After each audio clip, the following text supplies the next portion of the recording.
Rocket থেকে বিকাশে কি টাকা ট্রান্সফার করা যায়? হ্যাঁ, ট্রান্সফার করা যায়। আপনার যদি রকেট পার্সোনাল অ্যাকাউন্ট হয়ে থাকে এবং বিকাশও পার্সোনাল অ্যাকাউন্ট হয়ে থাকে, তাহলে আপনি রকেট থেকে বিকাশে খুব সহজেই টাকা ট্রান্সফার করতে পারবেন। কোনো প্রকার কাটপাড়ি অ্যাপের প্রয়োজন নেই কিংবা অন্য কোনো ঝামেলারও প্রয়োজন নেই। আপনি এখনই আপনার আপডেটেড রকেট অ্যাপ থেকে বিকাশে টাকা ট্রান্সফার করতে পারবেন খুব সহজেই এবং সেকেন্ডের মধ্যে টাকা জমা হয়ে যাবে। আমি এই ভিডিওতে ডিটেলস দেখাবো। এটা দেখার জন্য চলুন আমি স্ক্রিনে ফিরে যাই, যাতে আপনি দেখতে পারেন আমি কিভাবে রকেট থেকে টাকাটা ট্রান্সফার করি এবং বিকাশে সেটি জমা হয়ে যায়। প্রথমে আমি আমার রকেট অ্যাপটা ওপেন করে নেব। আমি আমার পিন কোড দিয়ে রকেট অ্যাপটাতে লগ ইন করছি। আপনারা আপনাদের রকেট অ্যাপ যদি আপডেট না করা থাকে তাহলে প্লে স্টোর থেকে সেটিকে আপডেট করে নেবেন।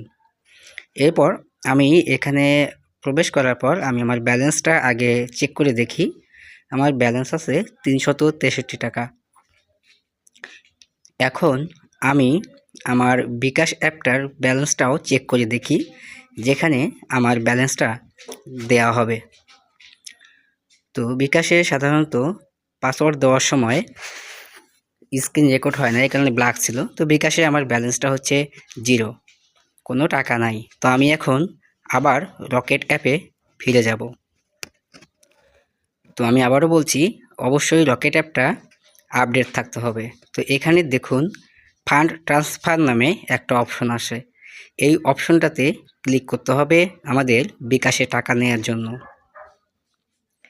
এরপর নিচে দেখুন এনপিএসবি অর্থাৎ ন্যাশনাল পেমেন্ট সুইচ বাংলাদেশ, এর নিচে যে অপশনগুলো আছে ব্যাংক, এমএফএস, কার্ড, পিএসপি, এখানে আমি এমএফএস করব, অর্থাৎ মোবাইল ফিনান্সিয়াল সার্ভিস। আমি এটাতে ক্লিক করব বিকাশে পাঠানোর জন্য। এরপর এই ইন্টারফেস আসার পরে সবার উপরে দেখবেন সিলেক্ট এমএফএস। আমি কোন মোবাইল অ্যাকাউন্টে টাকাটা নিতে চাচ্ছি। তাদের আপাতত বিকাশ, ইসলামিক ব্যাংক, এম ক্যাশ এবং ইসলামিক ওয়ালেট আছে। আমি এখান থেকে বিকাশ সিলেক্ট করে দেব। বিকাশ সিলেক্ট করার পর নিচে এখানে যে বিকাশ নম্বরে টাকা পাঠাবো, এটা যে কোনো বিকাশ হতে পারে, তবে পার্সোনাল। আমি নাম্বারটা এখানে বসাবো।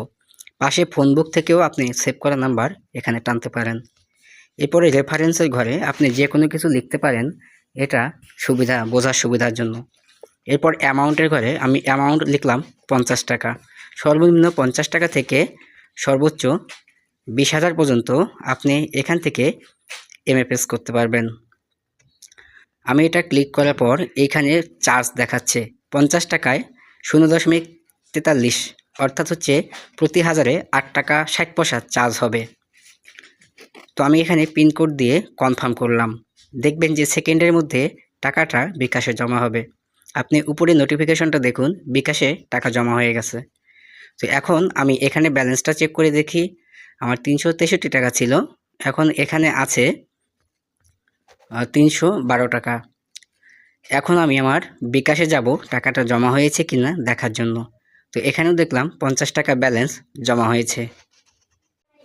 এই ভিডিওটি যদি আপনার ভালো লেগে থাকে এবং আপনি যদি মনে করেন যে আপনি কিছুটা হলেও উপকৃত হয়েছেন, তাহলে আপনি আমার এই পেজে একটা ফলো দিবেন অথবা এই ইউটিউব চ্যানেলে একটা সাবস্ক্রাইব করে পাশে থাকবেন। এতক্ষণ সময় দেওয়ার জন্য আপনাকে আন্তরিক ধন্যবাদ।